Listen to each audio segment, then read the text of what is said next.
दोस्तों बहुत बहुत नमस्कार और हमारे इस चैनल में आपका स्वागत है। ये आपका जो चैप्टर चल रहा है इसका ये 9वां वीडियो है।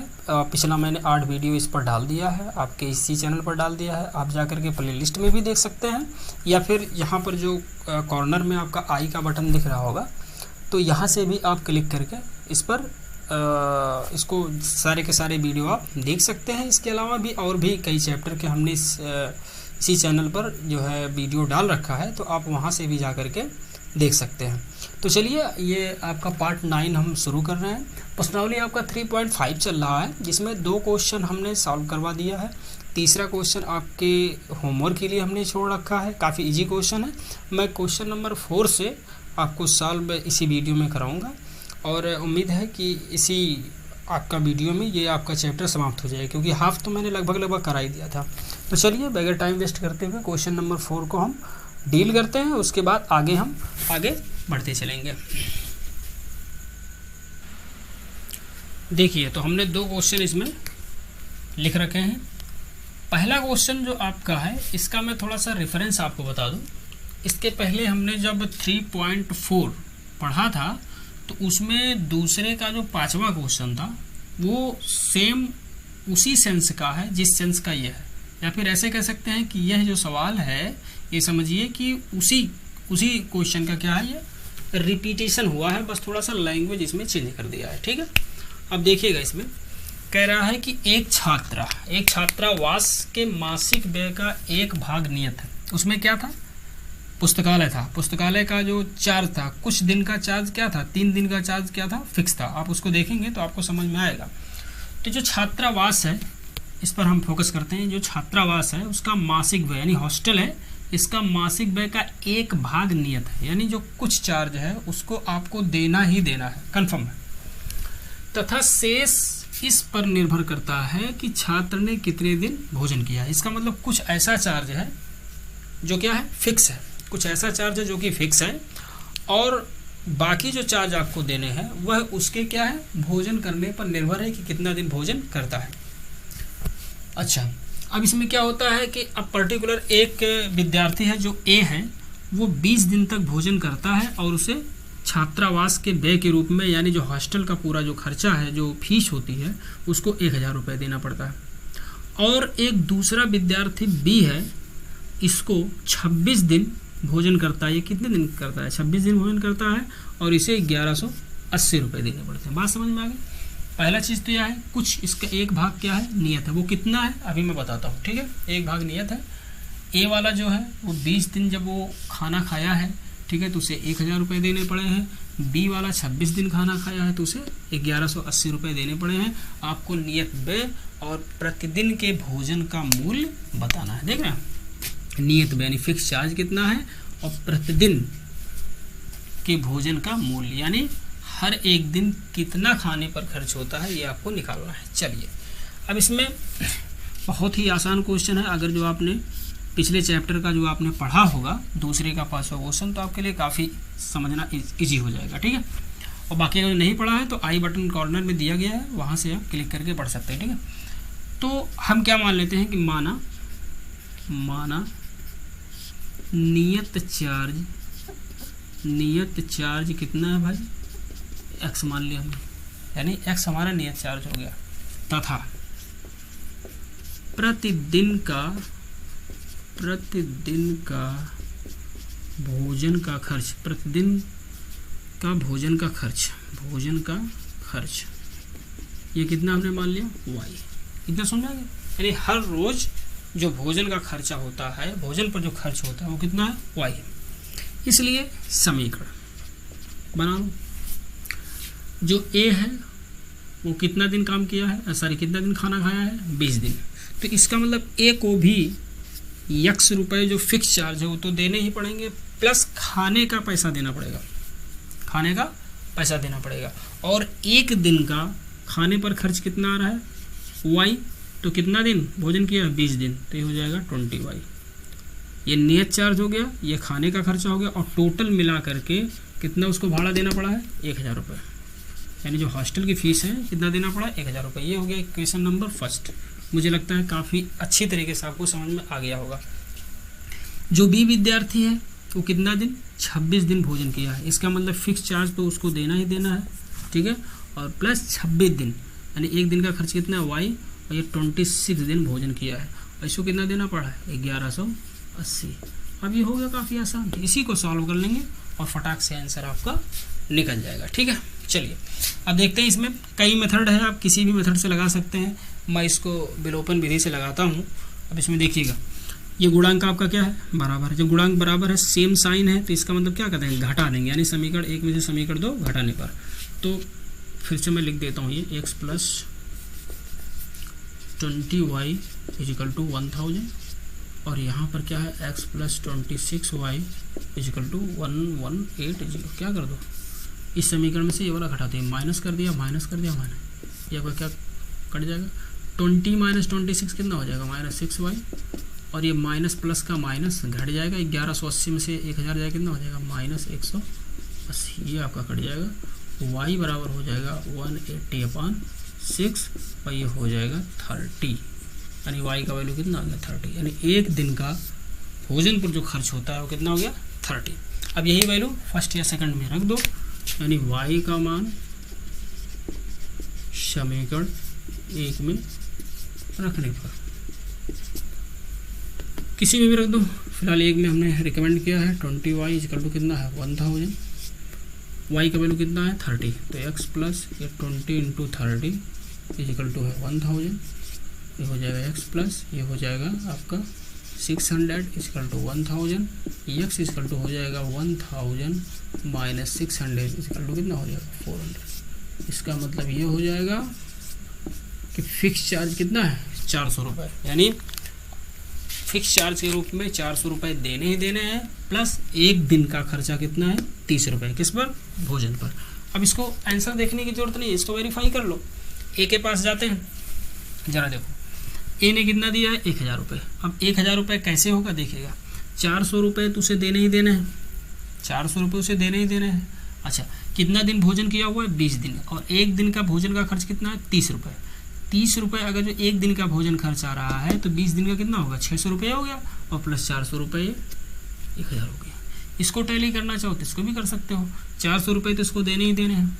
अब एक दिन का खर्च कितना है 30 रुपये, अब कितना दिन खाया है 26 दिन, तो 26 दिया कितना हो जाएगा 780, 26 दिया कितना 3 × 6 = 18, 3 × 6 = 7, 780 हो जाएगा, और 400 ये मिला लो, कितना हो जाएगा 1180। तो इस हिसाब से आप आंसर को क्या कर सकते हैं, वेरीफाई कर सकते हैं। तो इसको आप नोट डाउन करें फटाक से, उसके बाद हम क्वेश्चन नंबर 2 सॉल्व कराते हैं। तो अब देखिए बच्चों, क्वेश्चन नंबर 2 यानी 4th का 2, ठीक है। अब इसमें क्या कह रहा है कि एक भिन्न है वो 1/3 हो जाती है। ध्यान दीजिएगा, एक भिन्न 1/3 हो जाती है, कब, जब उसके अंश में 1 घटाया जाता है। इसका मतलब अंश में से जब 1 घटाया जाता है तो भिन्न कितना होती है 1/3। तो एक काम करते हैं, पहले हम भिन्न को मान ही लेते हैं, क्योंकि भिन्न पूछा भी है कि वह भिन्न क्या ज्ञात करो। तो माना भिन्न बराबर आप सीधा क्या कर लो x/y। इसलिए आप प्रश्न के अनुसार चलिए, यानी प्रश्नानुसार भिन्न आपने क्या मान लिया x/y। प्रश्न क्या कह रहा है देखिएगा, प्रश्न ये कह रहा है कि वह भिन्न 1/3 हो जाती है जब उसके अंश से 1 घटाया जाता है। अंश से 1 घटा दो, बाकी हर की कोई बात ही नहीं, तो हर वैसे ही रहेगा। कितना हो जाता है 1/3, तो 1/3 कर दो, क्रॉस मल्टीप्लाई कर दो सीधा, तो हो जाएगा 3x - 3 = y, तो 3x - y = हो जाएगा 3, इक्वेशन नंबर 1। दूसरी बार क्या कह रहा है कि और वह 1/4 हो जाता है, कब 1/4 होगा, जब हर में 8 जोड़ दिया जाता है। इसका मतलब अंश वैसे ही रहेगा और हर में 8 जोड़ दिया जा रहा है। हर कितना है y, और इसमें 8 जोड़ दीजिए, और ये कितना हो गया 1/4 हो गया। चलिए क्रॉस मल्टीप्लाई कर सकते हैं, 4 का x में क्या हो जाएगा 4x, और 1 का इसमें मल्टीप्लाई करोगे तो क्रॉस मल्टीप्लाई के हिसाब से कितना हो जाएगा y + 8, और ये हो जाएगा 4x - y = कितना हो जाएगा 8, इक्वेशन नंबर 2। तो इस हिसाब से आपको 2 इक्वेशन मिल चुके हैं। एक आपका है 3x - y = 3, और दूसरा है आपका 4x - y = 8, ठीक है। तो ये फर्स्ट है, ये सेकंड है बच्चे, इसको आप आराम से सॉल्व कर सकते हैं। ठीक है, हल्का फुल्का मैं बता दे रहा हूँ, थोड़ा बहुत जगह है हमारे पास। क्या कर दो, दोनों समीकरणों क्या कर दो, देखो गुणांक का जो बराबर करोगे तो गुणांक इसका बराबर ऑलरेडी है। ठीक है, क्या कर दो, घटा दीजिए। घटाने का मतलब यही होगा, मैंने बताया सेम साइन होगा तो घटाओगे, कि घटाने से क्या होगा कि साइन क्या हो जाएगा, अपोजिट हो जाएगा। देखिए एक में से दो या दो में से एक किसी में भी घटा सकते हो, तो प्लस है तो माइनस, माइनस है तो प्लस, और ये प्लस है तो माइनस, ये माइनस वाई प्लस वाई क्या हो जाएगा, कट जाएगा। और 3 में से 4 जाएगा, कितना हो जाएगा, -x, और ये -8 + 3 हो जाएगा -5, ये कट जाएगा। x बराबर कितना हो गया, 5। और जब ये x बराबर 5 हो गया, यही उठा करके फर्स्ट या सेकंड में रख देंगे, आराम से आंसर आपको मिल जाएगा। यानी 3 × 5 -y = 3, ये हो जाएगा -y = 3 -15, y हो जाएगा 12। ठीक है, आपका एक 12 हो जाएगा और दूसरा कितना हो जाएगा, 5 हो जाएगा। तो इसको आप नोट डाउन कर लें, और उम्मीद है ये क्वेश्चन आपको बहुत अच्छी तरीके से समझ में आया होगा। समझ में अगर जो नहीं आता है तो थोड़ा सा वीडियो को एक बार आप दोबारा देखने की कोशिश करें, 2 बार 3 बार देखेंगे, आराम से आ जाएगा। ठीक है, चलिए दोस्तों, ये आपका क्वेश्चन नंबर 4 का थर्ड। देखिएगा थोड़ा सा टेक्निकल क्वेश्चन है, बहुत आराम से समझ में नहीं आएगा, लेकिन यह है कि थोड़ा सा आपको प्रेशर डालना पड़ेगा।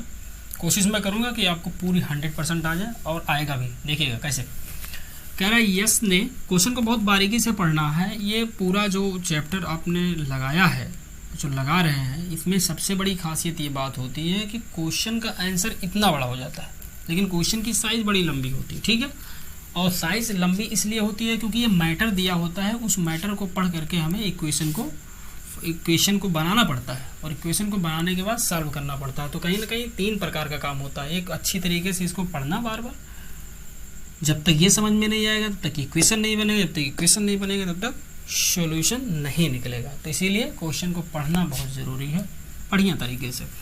एस ने एक टेस्ट में 40 अंक अर्जित किया, यानी उसको टेस्ट में कितना मिल रहा है, 40 अंक। ठीक है, अच्छा है। जब उसे प्रत्येक सही उत्तर पर 3 अंक मिलता है, यानी अगर जो वो सही आंसर करेगा तो उसको 3 अंक मिलेगा, लेकिन अगर जो वही कोई आंसर गलत कर दिया, ठीक है, तो उसको 1 अंक कम मिलता है। कम मिलता है मतलब कम नहीं मिलता है, काट लिया जाता है, यानी कटौती की जाती है 1 अंक की, यानी नेगेटिव मार्किंग कितनी है, 1 नंबर की है। फिर कह रहा है कि यदि उसे सही उत्तर पर 4 अंक मिलते, ये एक्चुअली हुआ नहीं है, ये कंडीशन दे रहा है कि अगर जो उसे सही अंक पर 4 अंक मिलते, सही आंसर पर 4 अंक मिलते और नेगेटिव आपका 2 नंबर होता, तो उसे 50 अंक मिलता। अगर जो ऐसा होता तो 50 अंक मिलता। टेस्ट में कितने प्रश्न थे ये आपको बताना है। बहुत सिंपल सी लॉजिक है। एक बार क्वेश्चन को मैं फिर से समझा देता हूँ कि आपका यस है, जो कि एक स्टूडेंट है, वो 40 अंक उसको मिला हुआ है।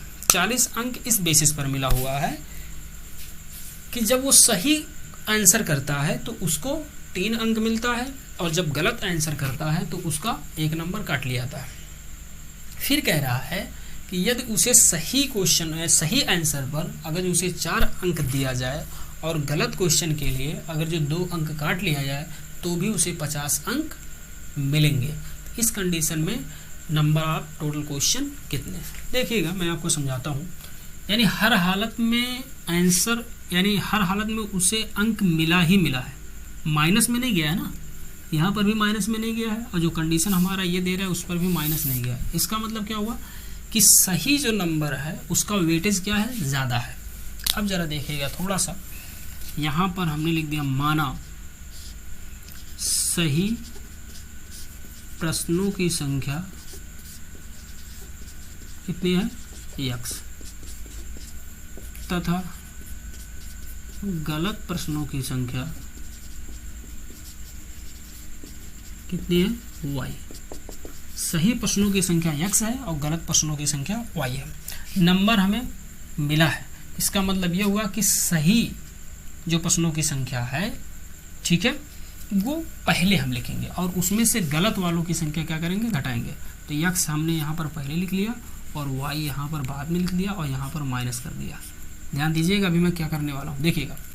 सही प्रश्नों की संख्या ये हो गई, गलत प्रश्नों की संख्या हो गई, लेकिन सही प्रश्नों के लिए उसे कितना अंक मिलता है, 3 अंक मिलता है, ठीक है। और प्रश्नों की संख्या कितनी है, यक्स, प्रश्नों की संख्या कितनी है, यक्स, और हर एक प्रश्न पर कितने नंबर मिलते हैं, 3 नंबर मिलते हैं। इसका मतलब क्या हो जाएगा, 3x।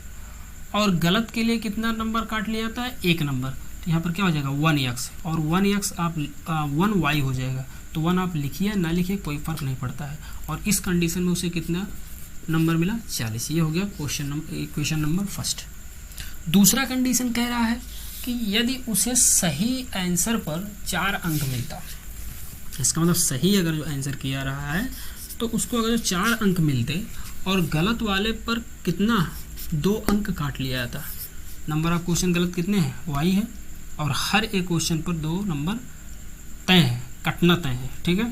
तो क्या हो जाएगा, माइनस हो जाएगा। यानी ये सही, ये आपका पाया हुआ नंबर है और ये कटा हुआ नंबर है, ये पाया हुआ नंबर है, ये कटा हुआ नंबर है, और इन दोनों का डिफरेंस कितना है, फाइनली 50 है। बस हो गया। एक क्वेश्चन को आप आराम से सॉल्व कर लेंगे और आराम से आंसर भी निकल जाएगा। मैंने यहाँ पर क्या कहा, 1y लिखिए न लिखिए कोई फर्क नहीं पड़ता है। अब इसको आप प्रतिस्थापन विधि, विलोपन विधि, बीजगुणनखंड विधि, किसी भी विधि से आप आराम से लगा सकते हैं, ठीक है। सॉल्व कर दूँ क्या, इसको सॉल्व कर दो, चलो सॉल्व कर देता हूँ। अब जरा देखिएगा, यहाँ पर गुणांक आपका बराबर नहीं, 2 तरीका है, आप प्रतिस्थापन से भी लगा सकते हैं, विलोपन से भी लगा सकते हैं। किससे लगा दूँ, प्रतिस्थापन से, चलिए लगा देता हूँ। चलिए मैं पहला वाला पढ़ता हूँ। तो ये हो जाएगा 3x बराबर 40, ये जो माइनस वाई है क्या हो जाएगा, प्लस वाई, और x बराबर कितना हो जाएगा 40 प्लस वाई अपॉन 3। ये किसका वैल्यू निकला, x का। और जो x का वैल्यू निकला है उसको हम कहाँ रख देंगे, x का मान समीकरण 2 में रखने पर। अब देखिएगा, x का मान समीकरण 2 में रखेंगे तो क्या हो जाएगा 4 इंटू एक्स, एक्स का वैल्यू कितना हो जाएगा 40 प्लस वाई अपॉन 3, और ये हो जाएगा minus 2y equal to 50। Solve करिएगा जरा, 4 का ये ऊपर का ऊपर गुणा कर दो, हो जाएगा 160, हो जाएगा 4y upon 3 minus 2y equal to 50। तो ये हो जाएगा, एलसीएम निकालोगे आप तो हो जाएगा 160 प्लस 4y, ये हो जाएगा minus 6y upon 3 equal to क्या हो जाएगा 50।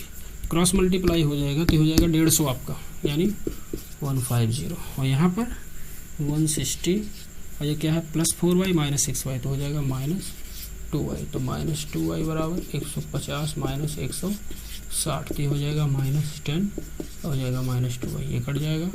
y बराबर कितना हो गया 5। इसका मतलब गलत प्रश्नों की संख्या कितनी आ गई, 5 आ गई, ठीक है। और यही उठा करके आप इसमें रख दिए, यानी y का मान बस समीकरण नंबर 3 मान लो, ठीक है। तो हो जाएगा x equal to 40 plus 5 upon 3, ये हो जाएगा 45 अपॉन 3, ये हो जाएगा 15, यानी x बराबर कितना हो गया 15। तो सही प्रश्नों की संख्या कितनी हो गई 15, और गलत प्रश्नों की संख्या कितनी हो गई 5। तो इसलिए टोटल क्या पूछा था, टेस्ट में कितने प्रश्न थे, तो इसलिए टोटल क्वेश्चन कितना हो जाएगा 20, कितना हो जाएगा 20 आपका आंसर हो जाएगा। नंबर ऑफ क्वेश्चन कितने थे टोटल 20 थे। तो ये आपका क्वेश्चन नंबर 4 का थर्ड है, इसको आप नोट डाउन कर सकते हैं। फिर मैं क्वेश्चन नंबर 4 का 4 में सॉल्व कराता हूँ। देखो बच्चों, ये क्वेश्चन काफ़ी, इस टाइप का जो क्वेश्चन होता है काफ़ी इजी होता है, लेकिन थोड़ा सा इसके कुछ बेसिक कॉन्सेप्ट होते हैं जिसको समझना हमें काफ़ी ज़रूरी होता है। तो इस क्वेश्चन को समझाने से पहले थोड़ा सा एक बेसिक कॉन्सेप्ट आपको समझाता हूँ। देखिएगा, जैसे सपोज दैट यहाँ से यहाँ तक कुछ डिस्टेंस है और 2 लोग हैं, एक यहाँ से चल रहा है और दूसरा यहाँ से चल रहा है, बात समझ रहे। अब चलने की दिशा 2 हो सकती है, या तो ये दोनों एक दूसरे के क्या हो विपरीत दिशा में चले, और या तो फिर दोनों क्या हो एक दिशा में चले। एक दिशा में चलने का मतलब क्या हुआ, ये भी इधर जा रहा है, ये भी इधर जा रहा है। विपरीत दिशा का मतलब ये इधर जा रहा है, ये इधर आ रहा है। तो जरा देखिएगा इन दोनों में, दोनों कंडीशनों में क्या लॉजिक आपको लगाना है, क्या चीज़ आपको समझनी, ये बहुत ज़रूरी है। विपरीत दिशा में जब एक दूसरे एक विपरीत दिशा में जब ये चलेंगे, ये इधर आ रहा है और दूसरा इधर आ रहा है, तो इनको मिलने में ज़्यादा समय लगेगा कि कम समय लगेगा। सिंपल सी लॉजिक है कि कम समय लगेगा। कम समय लगेगा। और दूसरी कंडीशन में जब ये भी इधर जा रहा है, ये इधर जा रहा है और ये इधर जा रहा है, दूसरी कंडीशन में ये एक दूसरे को जब मिलेंगे तो कम समय लगेगा कि ज़्यादा समय लगेगा? ऑब्वियस है कि ये क्या होगा, ज़्यादा समय लगेगा, ज़्यादा समय लगेगा। यानी यहाँ विपरीत में कम समय लगा और एक ही दिशा में जब चलेंगे तो ज़्यादा समय लगेगा। रीज़न क्या है? और एक चीज़ और बता दें, ये कभी भी एक दूसरे को मिल भी नहीं सकती अगर इसकी स्पीड क्या हो, ज़्यादा हो। किससे? इससे। अगर इसकी स्पीड ज़्यादा हो इससे तो ये कभी भी ये एक दूसरे से मिलेंगे भी नहीं। ठीक है, अगर स्पीड इसकी लगातार कहीं ना कहीं बढ़ रही है, इसका सेम है, तो जब बढ़ जाएगा तो जाहिर सी बात है मिल जाएगी। लेकिन अगर जो दोनों की स्पीड क्या है, स्थिर है, यानी इनका स्पीड आपस में बढ़ घट नहीं रहा है और करंट में जब ये चल रही हैं तो इसकी अगर स्पीड ज़्यादा है किससे, इससे, तो कभी भी एक दूसरे को ये टच नहीं कर पाएंगे। मेरी बात को समझ रहे हैं? अब ज़रा देखिएगा, मेरा यहाँ समझाने का जो मेन मकसद है वो ये है कि जैसे मैंने बताया विपरीत दिशा रहेगा तो कम समय लगेगा और एक दिशा रहेगा तो ज़्यादा समय लगेगा। इसका मतलब ये है कि कहीं ना कहीं जो कम समय लगने का जो मेन रीज़न है उसका मतलब ये हो जाएगा कि इन दोनों की चालें आपस में क्या हो जा रही हैं, जुड़ जा रही हैं। अरे भाई कुछ ना कुछ स्पीड से ये भी है, कुछ ना कुछ स्पीड से ये भी है, तो जब स्पीड से आ रही हैं तो ये फटाक से मिल जा रही हैं, काफ़ी समय में विपरीत दिशा में आ रही हैं। रीज़न क्या है, मैं चाल की बात इसलिए कर रहा हूँ क्योंकि अगर इन दोनों की स्पीड सपोज दैट यहाँ पर ये 10 किलोमीटर प्रति घंटा से चल रहा है, ये 20 किलोमीटर प्रति घंटा से चल रहा है, तो आपस में आकर के मिली। ठीक है, अब इसने भी स्पीड बढ़ा दी, इसने भी अपनी स्पीड बढ़ा दी, तो और जल्दी मिल जाएंगी।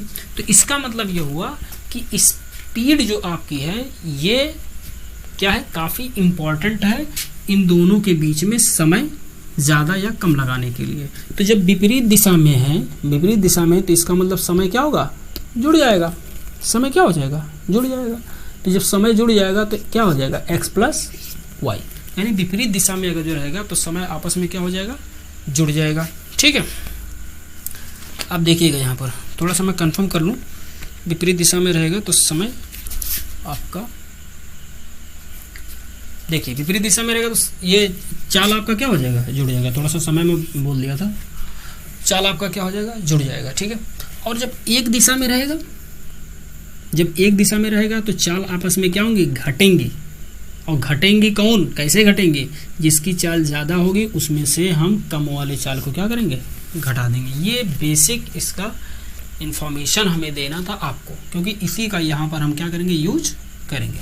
अब ज़रा देखिएगा, एक राजमार्ग है, यहाँ पर दो बिंदु हैं ए और बी, इसके बीच का डिस्टेंस कितना है भैया, 100 किलोमीटर। इसके बीच का डिस्टेंस 100 किलोमीटर है।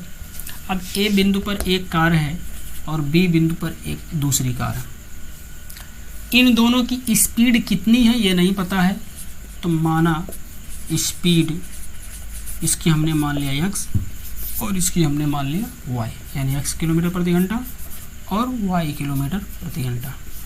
एक चीज़ इन दोनों में और कॉमन है, पहली चीज़ तो दोनों डिस्टेंस कितना है, 100 किलोमीटर। एक चीज़ और कॉमन है, ये सेम टाइम पर निकलती हैं, सेम टाइम पर, यानी एक ही समय पर दोनों निकलती हैं।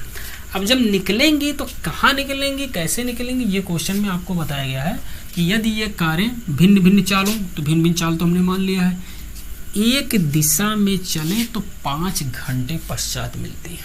कितना, एक दिशा में। एक दिशा में चलने का मतलब क्या होगा, यानी पहला जो कंडीशन है, पहला जो आपका कंडीशन है वो क्या कह रहा है, एक दिशा। और जब एक दिशा है तो कितना समय लगा रहा है, 5। एक दिशा है तो कितना समय लगा रहा है, 5। और दूसरा जो कंडीशन है वो कह रहा है कि नहीं, एक दिशा में नहीं, विपरीत दिशा में। और जब विपरीत दिशा है तब समय इसका कितना लग रहा है, 1। अब इन दोनों को समझने की हमें ज़रूरत है कि पहला कंडीशन हमारा कह रहा है और दूसरा कंडीशन क्या कह रहा है, ये आपको समझना है। पहला कंडीशन क्या कह रहा है, एक दिशा में 5 घंटा लगाता है और जब विपरीत दिशा में चलता है तो 1 घंटा लगाता है। जाहिर सी बात है कि विपरीत दिशा में चलेंगे फटाक से मिल जाएंगे। अब इस कंडीशन में क्या हम करेंगे, चाल बराबर क्या होता है, दूरी बटे समय। दूरी बटे क्या होता है, हाँ, तो हमने क्या बताया, चाल बराबर क्या होता है, दूरी बटे समय। अब हमने क्या बताया था कि अगर जो एक ही दिशा रहेगी तो ज़्यादा समय लगेगा, और ज़्यादा समय लगेगा तो चाल आपस में क्या हो जाएंगे, घट जाएंगे। तो इसलिए आपका हो जाएगा x माइनस वाई बराबर, अब ना यहाँ पर आपको x पता है ना आपको y पता है कि x बड़ा होगा कि y बड़ा होगा, वो तो कंडीशन बताएगा, कोई दिक्कत नहीं है, वो तो आंसर में बाद में पता चलेगा। लेकिन ये चालें आपस में क्या होंगी, घटेंगी। दूरी कितनी है, 100 है। समय कितना लग रहा है भाई, समय आपका लग रहा है एक ही दिशा में कितने, 5 घंटे। तो ये हो जाएगा 5 का भाग आप 100 में करेंगे तो x माइनस वाई बराबर कितना हो जाएगा, 20, इक्वेशन नंबर फर्स्ट। ठीक है। सेकंड कंडीशन क्या कह रहा है, विपरीत दिशा। इस कंडीशन में क्या होगा, विपरीत दिशा में वही फार्मूला लगाएंगे, चाल बराबर दूरी बटे में समय। चाल अब की बार क्या होगा, दोनों विपरीत दिशा है तो चाल क्या हो जाएगी, विपरीत दिशा में चाल आपस में क्या होती है, घट जुड़ जाती है। ये हो जाएगा x plus Y upon equals to दूरी, दूरी का मतलब कितना है 100 अपान समय, समय कितना ले रहा है, समय ले रहा है 1 घंटे। तो ये हो जाएगा 1 यानी x plus Y equal to कितना हो जाएगा 100। ये हो गया इक्वेशन नंबर सेकंड। ठीक है। तो इस हिसाब से आपको 2 समीकरण मिल गए हैं और आप बड़े आसानी के साथ इसको आप सॉल्व कर सकते हैं। ठीक है, काफ़ी इजी है। ये minus Y plus Y cut जाएगा, एक्स क्या हो जाएगा 2x और ये हो जाएगा 20 और 100 कितना हो जाएगा 120। 2x बराबर 120, x बराबर कितना हो जाएगा 60। जब 60 रखेंगे यहाँ पर तो आपका x का भी वैल्यू फटाक से निकल जाएगा, y का भी वैल्यू आपस में निकल जाएगा। ठीक है। तो क्वेश्चन नंबर 3 है, इसको आप कॉपी कर लें। उसके बाद क्वेश्चन नंबर आपका 3 नहीं है, ये शायद 3 नहीं है, ये 4th है। 4th क्वेश्चन नंबर 4th है ये, इसको आप कॉपी करें। उसके बाद लास्ट क्वेश्चन पर हम मूव करते हैं। देखो बच्चों, ये आपके आज की क्लास का लास्ट क्वेश्चन है। काफ़ी इजी है ये, मुझे लगता है ये क्लास हाई स्कूल में नहीं, ये क्लास मुझे लगता है 5-6 में भी इस टाइप का क्वेश्चन समझा दिया था। देखिएगा फ़र्क क्या है कि वहाँ पर x और y नहीं काउंट किया जाता है, नहीं आप लेट करते हैं, अलग मेथड होता है तो उससे लगाते हैं। बहरहाल एक आयत का क्षेत्रफल कितना, देखो कंडीशन नहीं दिया है, पहले यहाँ पर रिजल्ट ही बता दिया है। एक आयत का क्षेत्रफल 9 वर्ग इकाई कम हो जाता है। देखो वर्ग इकाई का मतलब क्या हुआ, इकाई यहाँ पर जैसे मीटर सेंटीमीटर किलोमीटर होता तो सीधा यहाँ पर लिखता 9 वर्ग किलोमीटर 9 वर्ग सेंटीमीटर, लेकिन यहाँ पर मीटर सेंटीमीटर ऐसा कुछ नहीं दिया गया है तो यहाँ पर इकाई लिख दिया, तो इससे परेशान होने की जरूरत नहीं है। ठीक है, इकाई यहाँ पर आपको परेशान करेगा, यहाँ पर बिमाई परेशान करेगी। बिमाई का मतलब वही साइड की लंबाई। ठीक है, तो 9 वर्ग इकाई क्या है, कम हो जाता है। एक आयत का क्षेत्रफल 9 वर्ग इकाई कम हो जाता है यदि उसकी लंबाई 5 इकाई कम कर दी जाती है और चौड़ाई 3 इकाई बढ़ा दी जाती है। बात को समझ रहे? इसका मतलब क्या हुआ कि पहले का जो क्षेत्रफल होगा उससे 9 वर्ग इकाई कम हो जाता है। कब?